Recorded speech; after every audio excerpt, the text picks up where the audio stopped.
안녕하세요. 레인보우 리턴즈의 원수입니다. 오늘은 유명인을 통해서 동성 에이즈 문제를 알아보는 시간이죠. 오늘은 특별히 두 명의 패널을 모셨습니다. 조영일 변호사님 안녕하세요. 네, 안녕하세요. 나혜정 학부님 안녕하세요. 안녕하세요. 네, 감사합니다. 최근 운동선수랑 관련돼서 에이즈 문제가 언론에 난 일이 있는데 나 대표님 말씀. 네네. 예. K리그 한 구단에서요, 에이즈 감염 통보받은 외국인 선수와 계약이 해지가 된 사건이에요. 현재 문제시 되고 있는 거는요, 구단이 선수의 실명을 언급하였고 에이즈 사실을 알린 것, 그리고 에이즈 감염인이라는 이유로 계약을 해지한 것, 그리고 에이즈에 대한 사회적 편견을 심어줬다는 것, 그리고 에이즈는 고칠 수 없는 전염병이다라는 인식을 했다는 거에 문제를 삼고 있더라고요. 에이즈는 완치가 없죠. 고칠 수가 없는 병이죠. 그런데 네. 이거는 뭐 문제가 그러니까 사실을 안 되는데요. 얘기한 사실인데요. 네, 얘기한 예. 거고 남성 간의 성 접촉 감염 결과가 1위인 만큼 선수를 보호하겠다는 거 아닌가 싶은데요. 예, 조 변호사님 이 사건을 어떻게 보시나요? 이 사건에 대한 사실은 언론 보도의 이제 방향은 이 에이즈 감염자의 인권 보호에 좀 치우쳐 있습니다. 그래서 이 사람의 실명을 해서 이것을 이유로 이제 선수 계약을 해지한 것이 부당한 거 아니냐, 인권을 침해한 거 아니냐 이런 부분들이 있는데, 저는 이제 사실은 직업과 관련해서 또 이 매개 위험으로부터 사람을 좀 보호한다는 측면도 이렇게 좀 보호의 관점도 좀 고려돼야 된다 이렇게 생각합니다. 왜냐하면은 지금 매개 행위가 성행위일 수도 있고 또 서로 간에 이렇게 타액이나 혈액이 이렇게 교환되는 행위일 수 있는데, 지금 아마 이 축구죠. 네. 그래서 격렬하게 이제 뛰다 보면은 서로 간에 굉장한 지금 격렬한 이제 몸 충돌이 일어날 수 있고 그 과정에서 사실은 에이즈 감염의 매개 행위가 일어날 수도 있기 때문에 아마 구단 차원에서는 선수 보호 차원에서 한 것이 아닌가 이런 생각이 듭니다. 법률적으로 보면 저 후천성 명역 결핍증 예방법에 보면 19조에 전파 매개 행위를 금지하도록 이렇게 되어 있습니다. 그래서 감염인은 혈액이나 체액을 통해서 다른 사람에게 전파 매개 행위를 해서는 안 된다는 것인데, 이 전파 매개 행위가 대표적으로는 이제 수혈과 성행위일 수 있는 동성 성행위 같은 것일 수 있는데, 기본적으로 이제 이렇게 격렬한 스포츠도 이 전파 매개 행위의 위험이 있을 수 있는 거죠. 그런데 이제 우리나라 에이즈 관련한 법들을 보면 전부 에이즈 감염자 보호, 인권 보호에만 치중돼 있고 이 전파 매개 행위로부터 불치병을 감염받지 않을 수 있는 일반 국민의 그 보건상의 안전은 굉장히 사실은 도외시하는 약간 편향성을 갖고 있다라고 볼 수 있습니다. 그래서 이 사건도 너무 감염자의 인권 보호 위주로만 몰고 또 이 감염 행위로부터 다른 사람들의 안전을 보호한다는 관점도 이게 너무 도외시한 채 보도되고 있는 거 아니냐, 이런 관점에서 국민들이 좀 균형 있게 바라볼 수 있도록 좀 이 사건을 볼 필요가 있다 이렇게 생각합니다. 사실 그렇죠. 축구하다 보면 서로 꽝 부딪히면은 피가 난다든지 여기가 확 찢어질 수 있어요. 그럴 때 상대편 몸에 이 피가 몸에 난 상처가 있으면 이 에이즈 피가 확 하고 붙는 거죠. 그럴 수 있는 것도 순간 서로 헤딩을 해버리면은 서로 그냥 피 팍 나버리는 거예요, 서로. 그럼 숙소에 같이 합숙하지 않나요? 예.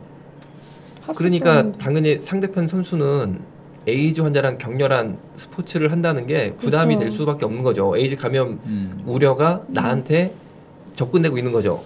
맞아요. 그러니까 당연히 이 부분을 알려서 뭔가 이제 좀 정상적으로 에이즈 안 걸릴 생명권도 보호를 해야 되는데, 거기에 대해서는 전혀 언급이 없고 에이즈 환자만 무슨 귀족화 혹은 특권화해서 하겠다라는 건 좀 이해가 안 되는데, 아마 이건 좀 이해가 안 됐을 수 있는데 실제 있었던 일입니다. 어떤 의사 선생님이 에이즈 환자를 진찰하셨어요. 그래서 이 환자를 다른 과에 진료할 일이 생긴 거예요. 그래서 당연히 소견서를 썼죠. 이러이러한 질병이 있어서 내가 환자를 의뢰합니다 라고 소견서를 썼는데, 이 환자가 에이즈 환자라는 것도 당연히 환자의 중요 질병이니까 기입을 했습니다. 그래가지고 소견서를 성실하게 쓰셔서 줬어요. 그랬는데 이 소견서 때문에 이 의사 선생님이 의료법으로 처벌을 받아요. 왜냐면은 쓰면 안 된다는 거예요. A전자라는 거를 속옷에 써서 다른 의사가 하게 만든다는 거예요. 말이 안 되는 거 아니에요? 왜 그렇게 인권 보호, 환자의 인권, 환자가 자기 입으로 얘기해야지. 아니 다수의 의사가 국민들의 아니 근데 이 의사가 환자에 대해서 진찰을 한 다음에 속은서에 담아서 병명을 쓰는데도 그런 거예요? 예, 다른 과 의사한테 당연히 알려야 되는 거죠. 이 환자가 A전자를 알아야지 진료할 때 내가 약간 더 주의를 기울이겠죠, 여러 가지로. 그쵸. 그런데 이 의사가 쓴 소견서는 상대편 의사한테 전하는 게 목적이지 일반인에 내가 광고하는 것도 아니죠. 이 사람 에이즈다라고 광고하는 것도 아니에요. 그렇죠. 그럼에도 불구하고 이 의사 선생님이 조사받더니만 짜자자잔 처벌받았다는 사실. 우리나라 사람 우리나라죠, 우리나라. 서울. 사람이랑. 서울. 이 정도로 동성애 에이즈 환자들의 인권만 보호하고 네. 일반인들이 에이즈 감염될 수 있는 우려와 또 특수 직종 같은 경우에는 이 사람이 에이즈라는 것을 아는 것이 꼭 필요한 직종들이 있거든요. 그 사람들한테까지도 알리지 않고 오직 본인 입으로만 얘기해야지만 된다라고 하는 거는 저는 너무 억지 같아요. 그런 법이 왜 생기는 건지 모르겠어요, 진짜로. 그러니까 우리 조 변호사님하고 나 대표님하고 네. 국회에 좀 들어가 보세요. 저기 다 배지 좀 달고 가서 좀 이게 정상적인 사람이 해야 될 것 제가 같아요. 보기에는 이건 또. 이제 에이즈 감염자분들의 노력에 의해서 이렇게 됐는데 아마 하시는 분들이 대부분이 또 에이즈 감염자의 대부분이 또 남성 동성애자들이기 때문에 인권 보호에만 치우친 법률이 탄생한 것 같고 실제로는 이 에이즈 관리의 이런 이 과도한 편향적 보호 때문에 국민들이 많이 감염 우려에 노출되고 있고 네. 실제로 또 노출된 사례들을 좀 모아서 제가 보기에는 에이즈 감염자 과보호 조항들은 좀 삭제시키고 심각해요, 상당 지금. 부분 좀 감염의 위험으로부터 지키는 국민의 보건학적 관점도 상당히 좀 들어가야 된다 이렇게 생각을 합니다. 예, 그리고 무슨 동성애자들이 멸종 위기 동물들도 아니고 왜 이렇게 보호를 하는지 난 이해가 안 돼. 네. 그런데 어떤 분들은 말씀하십니다. 이 축구 선수 얘기를 하면은 야, 그 사람이 비록 예를 들어 동성애 에이즈 환자 하더라도 아니, 그 사람이 집단 숙소 생활을 하죠, 당연히. 그러니까요. 축구 선수들은 네, 그렇다고 합숙하니까. 하더라도 설마 누구 건드리겠냐, 설마. 모르는 거죠. 그런데 설마가 사람 잡는다라는 그렇죠. 명언이 있는 것처럼 전북 지역에 비슷한 운동 합숙소에서 아, 문제가 생겼다고 그러죠. 우리 나 맞아요. 대표님 말씀해 주시겠어요? 네, 전북 지역 중학교 야구부 남자 코치 이야기예요. 숙소에 단둘이 있던 16세죠. 14세군요. 중2에 이제 중2밖에 안 된 그 남자아이를 제자에게 성폭력을 가했던 사건이에요. 아들 있는 엄마로서 이게 충격이 되게 컸는데 남자 코치는 25세예요. 25세고 젊은 남자 코치분이셨는데 형법상 유사 강간으로 불구속 입건된 상태고요. 1년간 지도하던 야구부 선수 A군 에게 강제적으로 한 거잖아요. 진짜 신체 접촉을. 야구계에서는 문제를 일으킨 코치 한 명만 해임을 하고 꼬리 자르기를 지적을 했었어요. 근데 동성간 성폭력 범죄를 저질렀는데도 선수들을 보호할 최종 책임자인 교장이 야구부 수석 코치를 문책은커녕 감독으로 승격을 시켰던 사건이고요. 오랫동안 합숙을 하면서 동성애 가능성도 되게 높아진 사건이에요. 이걸 보면서 충격이죠. 운동하면 거의 남자들 집단이잖아요. 이제는 믿고 보낼 수가 없다라는 거죠. 이 경우에는 동성애뿐 아니라 소아성애도 함께 네, 발생을 한 맞아요. 거죠. 그런데 이 25살 코치가 젊은데. 키가 180이 넘고 몸무게가 100kg가 네, 네, 네. 넘는다고 그러네요. 완전히 거기죠. 거인이래요, 거인. 그런데 14살짜리 애를 힘으로 그냥 완전히 눌러버린 거예요. 그래가지고 성폭행을 네네. 한 거죠. 그런데 아까 그 축구 선수 동성애 에이즈 환자 하더라도 설마 합숙할 때 혹은 이 사람이 인기 얻으면요 유소년 축구단 감독 코치 될 수 있는 거예요. 그렇죠. 그럼 그 애들한테 과연 아. 나쁜 행동을 하지 않는다라는 보장이 있을까라고 없죠. 전 생각을 하는 거죠. 그리고 너무 충격적이죠. 예. 진짜. 그리고 진짜 이래가지고 어떻게 아들 운동선수 키울 수 있겠어요? 저도 운동을 전공을 했지만 진짜로 지금은 결사 반대하고 있어요.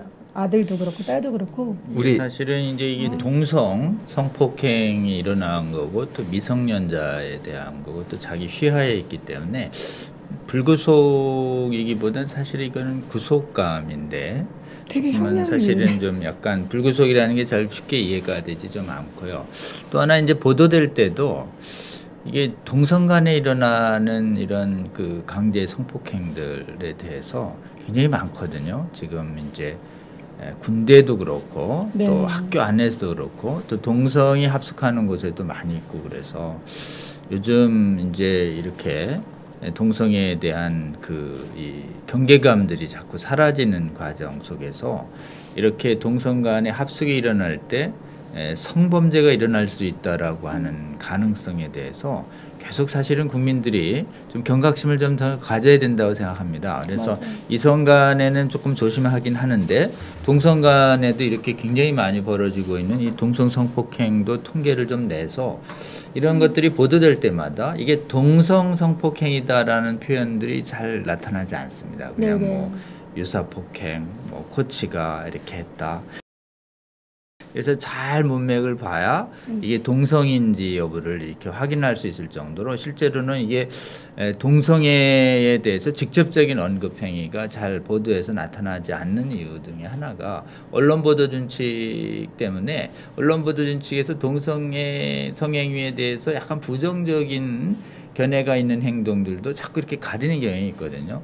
얼마 전에 아주 유명한 그 이 외국 탤런트도 정상적인 것 하다가 아마 동성 친구하고 하면서 이 마약 흡입한 부분이 있었는데 그 동성 친구라는 이 부분이 싹 사라지는. 예, 그랬어요? 맞아요. 누구야 나온 몰랐네. H 외국 탤런트가 좀 있었습니다. 첫 보도에는 동성이 나오다 뒤로부터 사라지는.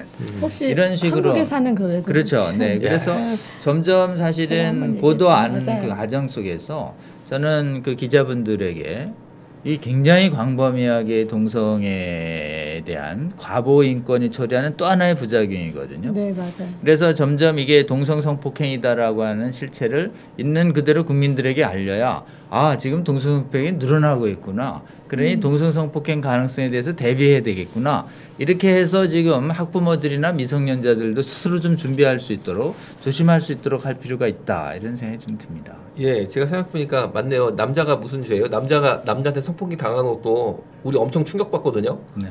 그런데 만약에 100kg, 키 180인 거구가 14살짜리 꼬마 여자에 확 덮쳐버렸으면은 당장 구속이죠. 아니 근데 네. 아니, 왜 남자는 당했는데 구속 안 돼?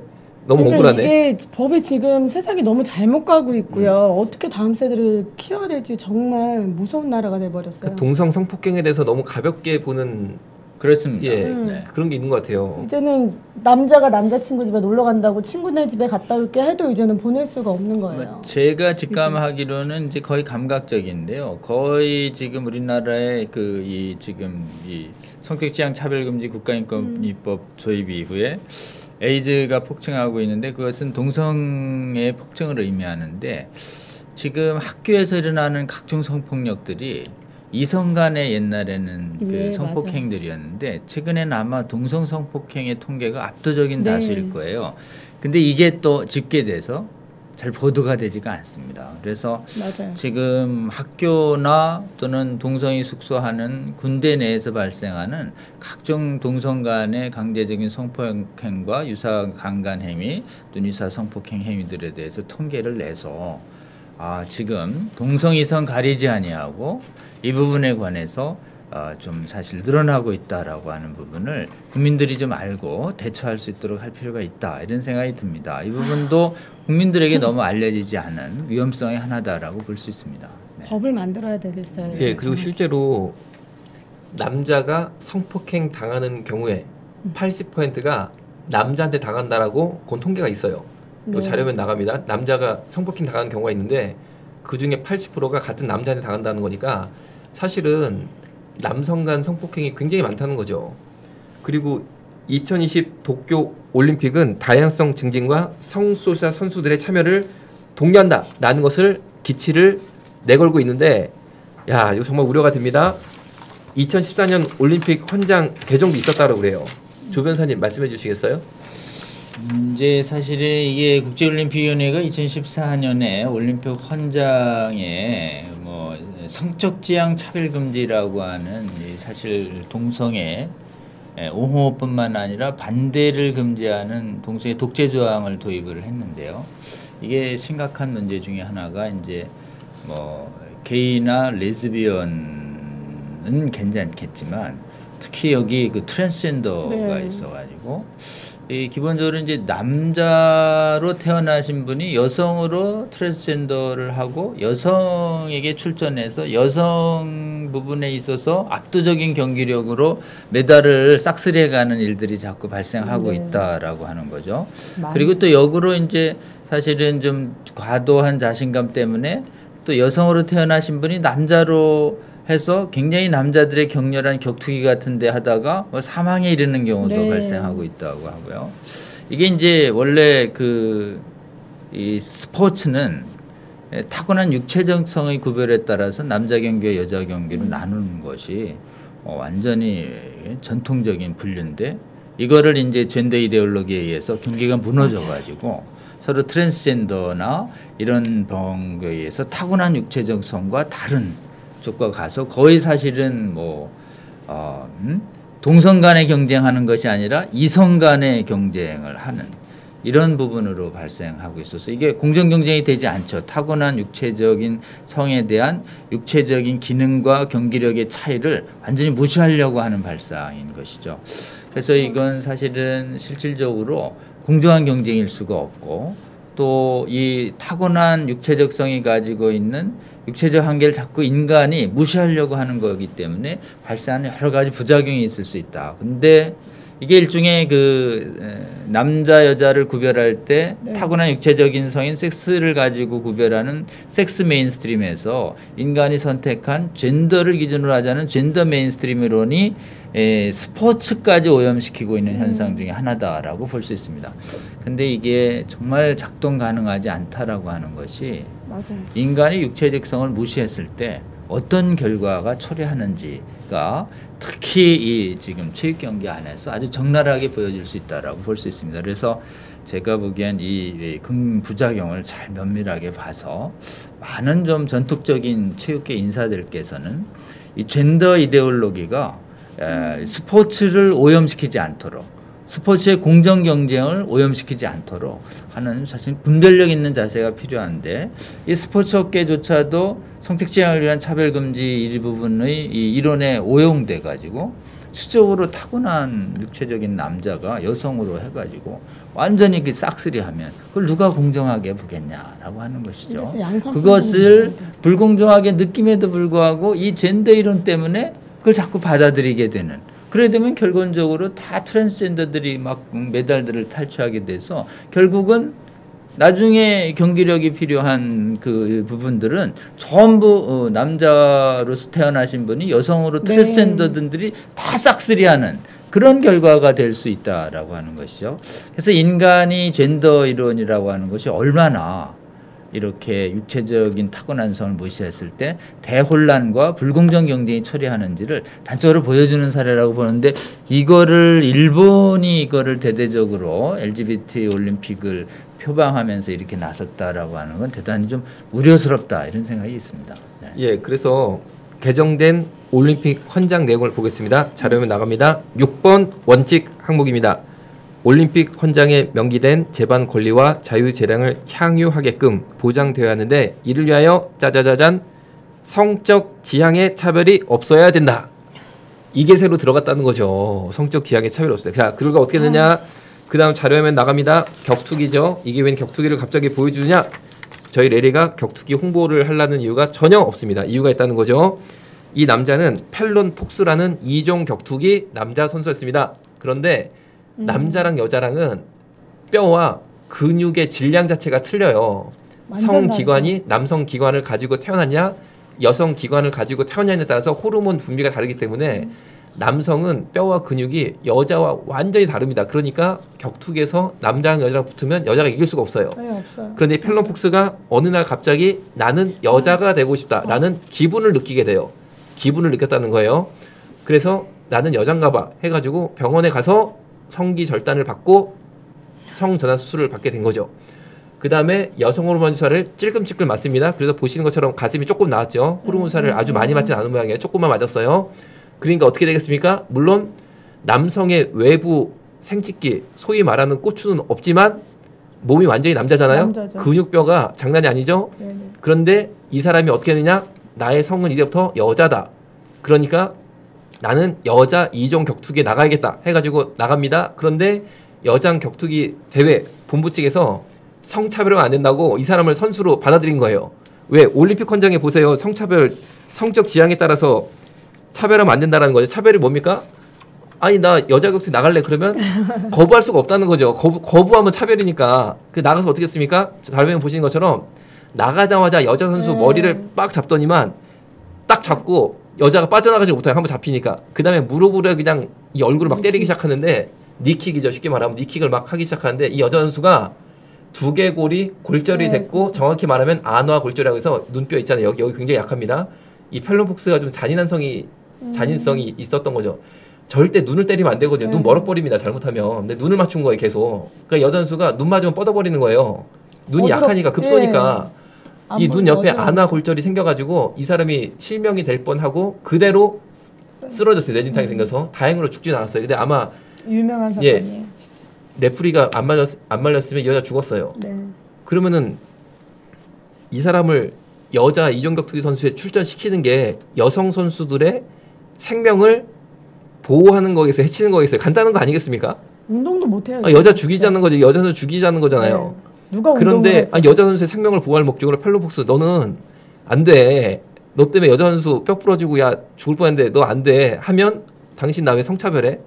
나의 성적 지향을 차별해. 왜 올림픽 정신에 당신을 위배를 해가지고 문제를 제기하면 이 사람의 출전을 금지시킨 당사자 혹은 대회 측이 처벌을 받는다는 거죠. 지금 우리나라는 진짜 머지 않은 거죠. 성평등 조례가 이제 돼버리면 더 이제 심각한 상황이 올 거라는 생각이 듭니다, 진짜. 그래 정말 힘이 이게 쭉 빠지네요. 정말 이 여성 스포츠인들의 생명을 보호하기 위해서 레리가 앞장서고 있으니까 우리 네. 여성 선수들 우리나라에서만큼은 이런 남자들이 어디 가서 수술 대충 받은 다음에 여자 선수로 뛰겠다? 이거는 우리가 막아야 돼요. 자, 오늘 여기서 마치겠습니다. 좋아요, 구독은 사랑입니다. 꼭 눌러주시면 감사하겠습니다. 여기서 마치겠습니다. 감사합니다. 고맙습니다.